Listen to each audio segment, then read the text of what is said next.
Assalamualaikum warahmatullahi wabarakatuh. Selamat pagi anak-anak semua. Semoga masih tetap semangat ya walaupun dengan pembelajaran daring. Sekarang saya akan melanjutkan pertemuan kita yang kemarin. Kemarin kita sudah membahas tentang menelaah struktur dan kebahasaan teks tanggapan. Di pertemuan kedua ini kita akan merancang kritik, sanggahan atau pujian dalam bentuk teks tanggapan secara tertulis dengan memperhatikan struktur dan kebahasaannya. Ya, mari kita simak ya kata-kata semangat ini. Barang siapa yang belum merasakan pahitnya mencari ilmu, walau sesaat ia akan menelan hinanya kebodohan sepanjang usianya. Jadi mari kita terus semangat belajar, menuntut ilmu, jangan sampai malas-malas walaupun pembelajaran daring. Sudah siap belajar hari ini? Yuk kita lanjutkan. KD 4.8 di pertemuan kali ini adalah menyusun kritik, sanggahan atau pujian dalam bentuk teks tanggapan secara tertulis dengan memperhatikan struktur dan kebahasaan. KD ini akan kita pelajari dalam dua pertemuan, yaitu pertemuan kedua ini dan nanti di pertemuan yang ketiga, pertemuan selanjutnya. Begitu ya anak-anak ya. Untuk indikator pencapaian kompetensi di pertemuan 2 ini adalah merancang kritik, sanggahan atau pujian dalam bentuk teks tanggapan secara tertulis.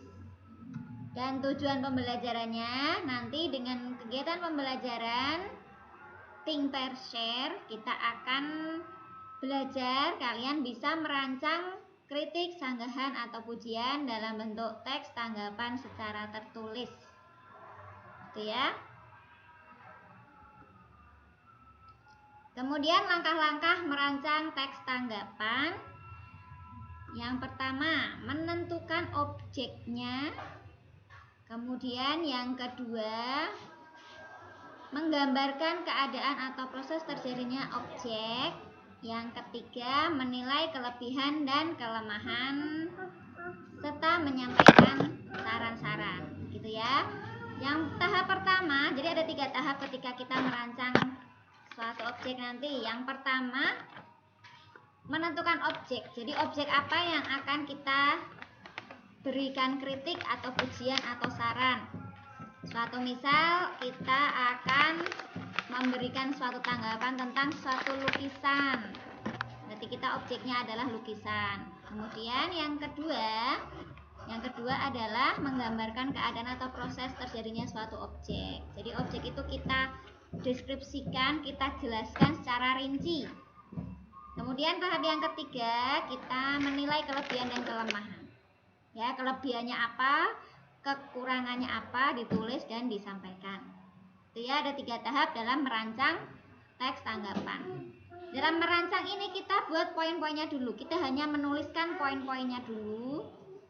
Kemudian baru di pertemuan ketiga nanti kita menyusun rancangan ini menjadi teks tanggapan yang utuh. Begitu ya anak-anak, jelas ya. Jadi yang pertama, saya ulangi lagi ya. Yang pertama, tentukan objek teks tanggapan yang akan disusun. Misalnya tentang kritik terhadap suatu objek begitu ya, atau tema yang sedang hangat dibicarakan. Misalnya tentang corona, berarti kita menuliskan misalnya saran tentang corona ini atau kritik terhadap orang-orang yang tidak mematuhi memakai masker dan sebagainya gitu ya. Nanti silahkan objek bebas bisa memilih sendiri. Kemudian yang kedua, kembangkan isinya gitu ya. Misalnya tadi memilih tentang COVID, berarti kita kembangkan. Kita deskripsikan COVID seperti apa, kemudian bahayanya seperti apa, anjuran pemerintah untuk menanggulangi COVID seperti apa, kita deskripsikan. Kemudian yang ketiga, menggambarkan objek itu secara lebih jelas dan utuh. Jadi lebih dijelaskan ya, menggunakan kalimat-kalimat deskriptif, kalimat yang menggambarkan secara jelas. Ya, yang terakhir nanti kelebihannya apa, kekurangannya apa, silahkan di list begitu ya, di poin-poin. Kelebihannya apa, kekurangannya apa. Begitu. Ketika kita memberikan pujian dan kritik, itu harus memberikan dengan cara yang tepat. Jangan sampai ketika kita memberikan pujian terhadap suatu objek atau kritikan, ya, biasanya yang tidak disukai orang kan kritiknya, karena kadang kritik disampaikan dengan bahasa yang tidak santun, ya. Jadi memberi tanggapan pujian dan kritik harus dengan cara yang tepat. Yang pertama yaitu tulus, jadi tidak boleh hanya basa-basi saja. Yang kedua, kita hormati, kita hargai. Misalnya suatu karya, lukisan.